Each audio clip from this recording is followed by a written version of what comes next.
मैं नेहा श्रीवास्तव, आप देख रहे हैं आई न्यूज। आई न्यूज में आपका स्वागत है।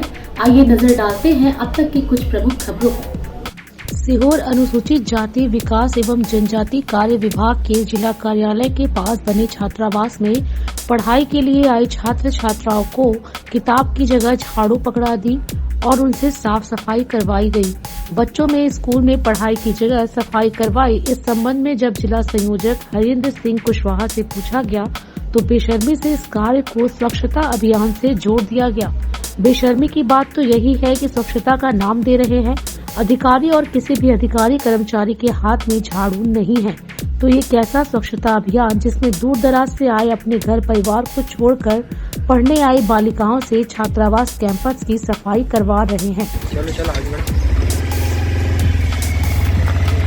वाह बेटा वाह वाह।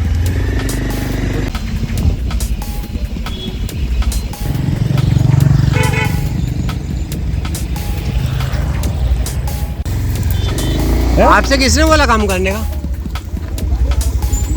क्यों बेटा? नहीं मालूम किसने बोला काम करने का बच्चों को? बच्चों की साफ सफाई थोड़ी बहुत की तो करवाई। और ये आगे है मैडम ने बोला था।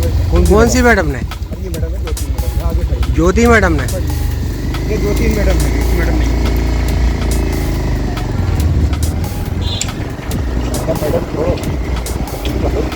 सर, ये छात्रावास की कुछ छोटी बच्चियां जो है बाहर झाड़ू लगाते हुए दिखाई दे रही हैं। सर ये क्या है सर मामला? कुछ परमिशन मिली थी क्या इसमें बच्चों से काम करवाने की?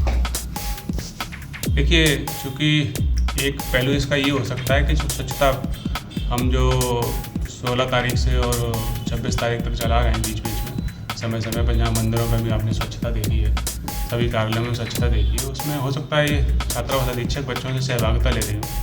मेरे संज्ञान में नहीं है कि कौन सी छात्रावास की बच्चियाँ हैं। यद्यपि किसी की हैं तो मैं उस परिसर में जितने भी छात्रावास अधीक्षिका हैं उनसे संज्ञान में लेकर इस पर आवश्यक कार्रवाई करेंगे। बारे में नहीं आऊँगा। कौन है आप? कौन है आप? कर्मचारी हैं? ये सब छात्रावास की बच्ची है ना? मैं करूँगा कुछ व्यवस्था। तो प्यून नहीं है क्या छात्रावास में? क्या प्यून नहीं है छात्रावास में? हाँ। तो फिर ये बच्चों का क्या काम है इसमें सफाई में? क्यों हॉस्टल वाली बच्ची है ना बेटा? कहाँ के बच्चे हो आप? हॉस्टल के? हॉस्टल की बच्ची यार, छोटी छोटी सी, उनसे काम करवा रहे हैं यार। क्यों कौन ने बोला काम कराने का भैया? काम का किसने बोला आपसे, इन लोगों से, बच्चों से?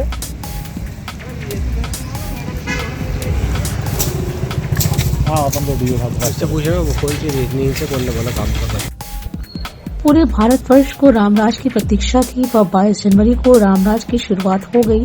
उन्होंने कहा कि इतने सालों का जो सपना था आज भगवान श्री राम का दर्शन करके पूरा हो गया। भगवान श्री रामलला की मूर्ति देखने के बाद बहुत ही सुंदर लगा। उन्होंने कहा कि यह केशव शंखनाद पृथक विश्व का पहला पृथक है जो एक साथ एक आवाज में शंख बजाते हैं। भगवान रामलला की प्राण प्रतिष्ठा के बाद राम भक्तों में काफी जोश भरा उत्साह देखने को मिला। कड़ाके की ठंड में दर्शन पूजन करने के लिए बड़ी संख्या में राम भक्त अयोध्या पहुंच रहे हैं। इसी के अयोध्या में राम के दरबार में महाराष्ट्र के पुणे से आए केशव शंखनाद पृथक ने 111 सदस्यों ने एक साथ शंखनाद कर रामलला के दर्शन पूजन किए, जिसमें 111 सदस्यों में से ज्यादातर महिलाएं ही थीं।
सीहोर संस्कृत भारती द्वारा आयोजित जिला स्तरीय संस्कृत भाषा के सम्मेलन में राजस्व मंत्री करोड़पति सिंह वर्मा ने कहा कि संस्कृत भाषा विश्व की अधिकांश भाषाओं की जननी है।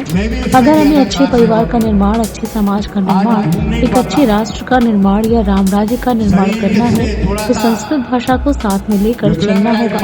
आज आवश्यकता संस्कृति और संस्कृत से जुड़ने की है। सीहोर विधायक सुदेश राय ने अपने अनुभव सुनाते हुए संस्कृत भाषा के महत्व का उल्लेख किया।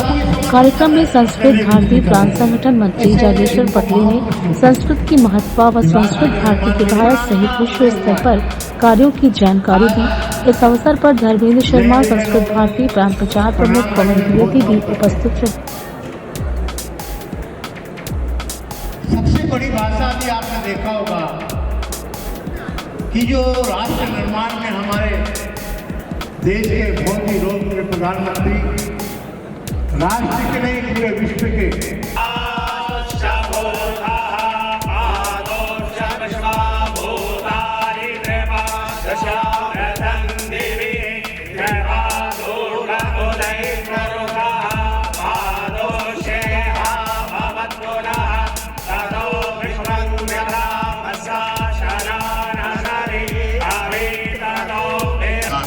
और आप लोग तो पूरे प्रदेश में काम कर रहे हैं, देश में काम कर रहे हैं, हमारे यशस्वी प्रधानमंत्री नरेंद्र मोदी जी काम कर रहे हैं, तो हमें क्या हिम्मत की इन सब की बात टाल सके। आप हमें भी बताइएगा कि हम अगर संस्कृत भाषा को बढ़ाने में कहीं भी सहयोग कर पाए तो ये हमारे लिए बहुत बड़ा उपकार होगा, हमारे लिए बहुत बड़ा धर्म का काम होगा। आप यहाँ पधारे हमारे बीच, आपने संस्कृत की अलग जगह आप सबको मैं सम्मानित प्रदीप जी महाराज साहब कि मंदिर का उगड़ेश्वर एक नए धाम का हिंदुस्तान में निर्माण करें। पुरुष धाम जैसे धाम है ना हमारे भारत में, ऐसा हिंदुस्तान का निर्माण कर रहे हैं। हजारों लोगों को अपने संस्कृति और ज्ञान का मिश्रण कर प्रसाद वितरण करते हैं और भोलेनाथ के स्वरूप की ऐसा मेरे तो दूसरों पर कोई नहीं। हमारे देश के संस्कृत का प्रचार प्रसार हो। बहुत पहले मैं तो 85 से पहले संगठन में काम करता था, 85 से राजनीति में गया और मेरे मन में एक ही जुनून है कि जैसे हम पूरे हिंदुस्तान में संस्कृत भाषा का स्थापना चाहते हैं, ऐसे मनुष्य को अपना स्थान बनाना चाहिए। वो कहीं भी किसी क्षेत्र में हो, हम देखते हैं हमारे सगे के परिवार के लोग संपूर्ण जीवन अपना राष्ट्र के निर्माण में लगाते हैं।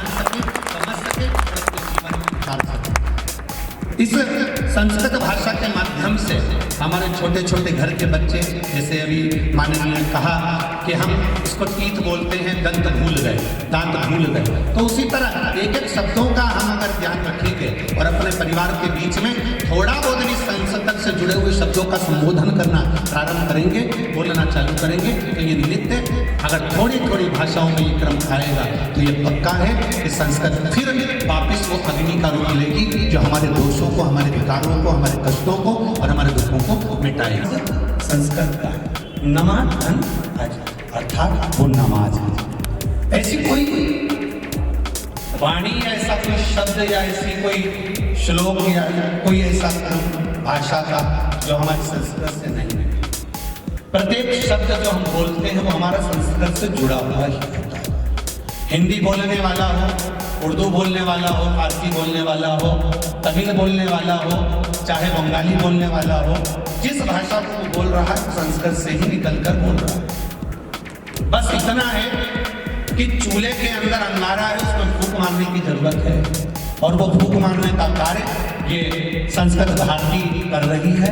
एक बार फूंक मारती है और हजम हुई थी तो कक्षा 8 तक संस्कृत के बारे में कंपल्सरी था और अभी भी याद है कि हमारे स्कूल में डॉक्टर देशपांडे हमें संस्कृत पढ़ाता था और नहीं पढ़ पाते थे कोई श्लोक को तो उनकी एक स्टाइल थी, कान में चिमटी मार के पढ़ानी थी। तो वो दोनों विधि से संस्कृत थोड़ी बहुत तो समझ में आ ही जाती है। अब पहले बताते तो हम घोट के आते, हमारा भाषण भी हम संस्कृत में ही करते थे। पर ये तथ्य और सत्य बात है कि मृद भाषी मतलब सरल एक प्यार जिसमें जागता है। हिंदी तो अपने मन में है, सामने है, पर संस्कृत भाषा में भी जो एक हिंदुत्व की और एक देवी देवताओं की जो भाषा समझ में आती है, क्योंकि शुरू में भी हमारे स्कूल में जब शुरू में जो असेंबली होती है। तो अब तक के लिए बस इतना ही, और अधिक जानकारी के लिए बने रहिए आई न्यूज के साथ। और अधिक जानकारी के लिए आई न्यूज को लाइक कीजिए, सब्सक्राइब कीजिए और बेल आइकन प्रेस करना ना भूलें। धन्यवाद।